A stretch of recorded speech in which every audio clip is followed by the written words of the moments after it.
All right, let's break down this whole AI agents thing. No fluff or no hype, just actually what is happening in the AI space right now and what you should really be paying attention to. So first, I just want to start off with all the tools that we're already using on a daily basis, things like ChatGPT or Claude or Gemini, right? These are large language tools, which pretty much means that you can go to these tools, you can ask it any question you'd like, and it's going to give you an answer. You can upload documentation, it can read that documentation, you can prompt it based on that documentation to actually get a written answer. These tools right now are great at writing stuff, brainstorming, creating images, creating short little videos. But the problem is that they don't have access to real-time data. Slowly, every single month, they're getting better and better and better and slowly starting integrating more and more tools and apps into it, but it has a long way to go. Even if these tools did have access to everything, you still have to prompt it, right? And that's the problem with the AI tools today. You have to go in there and prompt them. You have to ask questions. You have to upload documentation, tell it where to look, and then it can give you an answer. Now, the next level up from ChatGPT and prompting something would be creating a workflow, right? For example, when I get a new email, go to ChatGPT, give ChatGPT this prompt, ChatGPT is going to give me this response, and then I can manually go in and click send. Now, this is fantastic, but the problem is that I have to set up a workflow for every single thing happening in my life. And the odds of me or you doing that is next to nothing. Nobody's going to go and do that. But it's possible, and you could. You can go to Zapier.com or make.com, and you can actually make these different workflows that could prompt ChatGPT or any kind of AI to give you an outcome, and then you have to manually go in and take that data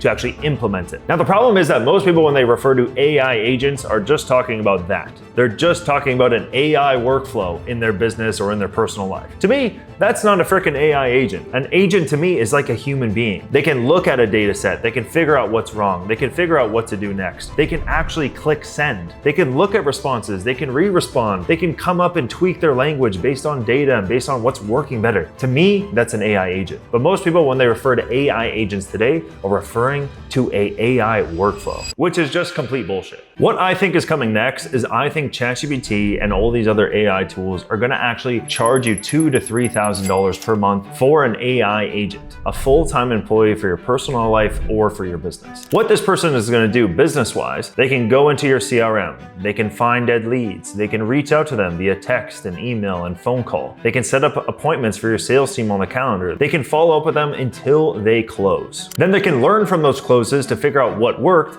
and take that information to go and find more leads and run profitable ads for your business.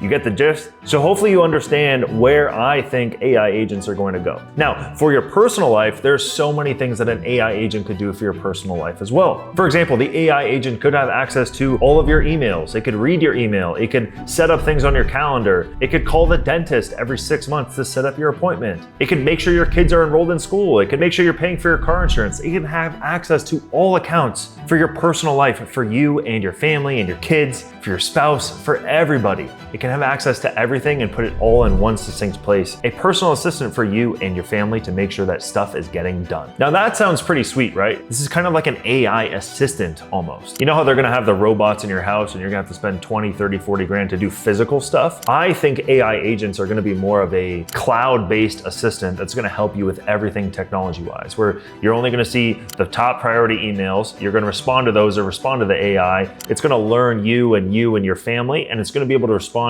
for you moving forward into the future. So for example, how many times you responded to the same email the same exact way for the last 30 years that you've been emailing?